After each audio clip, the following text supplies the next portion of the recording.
ಮತಗಳನ್ನು ಕೇಳ್ತಕ್ಕಂಥ ಹಕ್ಕು ಇವತ್ತು ಅವ್ರಿಗಿಲ್ಲ. ಅದರಿಂದ ಮತಗಳನ್ನು ಕೇಳ್ತಕ್ಕಂಥ ಹಕ್ಕು ಯಾರ್ಯಾರು ಇದ್ರೆ ಅದು ಕಾಂಗ್ರೆಸ್ ಪಕ್ಷಕ್ಕೆ ಮಾತ್ರ ಅಂತಕ್ಕಂಥದ್ದನ್ನ ಈ ಸಂದರ್ಭದಲ್ಲಿ ನಾನು ಹೇಳಲಿಕ್ಕೆ ಬಯಸ್ತೀನಿ. ಬಹಳ ಕಡೆ ಚರ್ಚೆ ನಡೆದಿದೆ, ಬಹಳಷ್ಟು ಜನ ಮಾತಾಡ್ತಾ ಇದ್ದಾರೆ. ಸತೀಶ್ ಜಾರಕಿಹೊಳಿ ಅವರು ತಮ್ಮ ಸುಪುತ್ರಿಯನ್ನು ನಿಲ್ಲಿಸಿದ್ದಾರೆ. ಈ ಕ್ಷೇತ್ರದಲ್ಲಿ ಮೊದಲು ನಾವು ಎಲ್ಲರೂ ಕೇಳಿದ್ವಿ, ಯಾರು ನಿಂತ್ಕೋತೀರಿ? ನಾವು ಎ.ಬಿ. ಪಾಟೀಲ್ ಕೇಳಿದೀವಿ, ವೀರ್ ಕುಮಾರ್ ಪಾಟೀಲ್ ಕೇಳಿದೀವಿ, ಮತ್ತು ಪ್ರಕಾಶ್ ಹುಕ್ಕೇರಿ ಅವ್ರಿಗೆ ಕೇಳಿದೀವಿ. ಯಾರೋ ನಮಗೆ ನಿಲ್ಲಕ್ಕೆ ಆಸಕ್ತಿ ಇಲ್ಲ ಅಂತ ಹೇಳಿದ್ರು. ಕಡೆ ರಾಜು ಕಾಗೆನಲ್ಲಿ ಹಾಕ್ಬೇಕಂತ ಕೇಳಿದ್ರು. ಇದೇ ಸಾಕಾಗಿ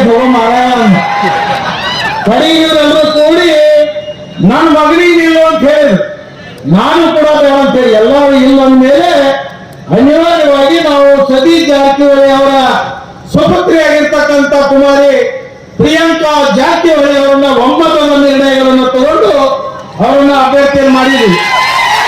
ಅದಕ್ಕೆ ನಿಮ್ಮೆಲ್ಲರ ಆಶೀರ್ವಾದ, ನಿಮ್ಮೆಲ್ಲರ ಪವಿತ್ರವಾಗಿರ್ತಕ್ಕಂಥ ಮತಗಳನ್ನ ಭಾರತೀಯ ಜನತಾ ಪಕ್ಷವನ್ನು ತಿರಸ್ಕಾರ ಮಾಡಿ ಕಾಂಗ್ರೆಸ್ ಪಕ್ಷಕ್ಕೆ ಮತಗಳನ್ನು ಕೊಟ್ಟು ಪ್ರಚಂಡ ಬಹುಮತದಿಂದ ಆರಿಸಿ ತರಬೇಕು ಅಂತ ಹೇಳಿ ಈ ಸಂದರ್ಭದಲ್ಲಿ ನಿಮ್ಮೆಲ್ಲರಿಗೂ ನಾವು ಕೈ ಜೋಡಿಸಿ ಪ್ರಾರ್ಥನೆ ಮಾಡಿ ನಾನು ಮಾತು ಮುಗಿಸ್ತೀನಿ.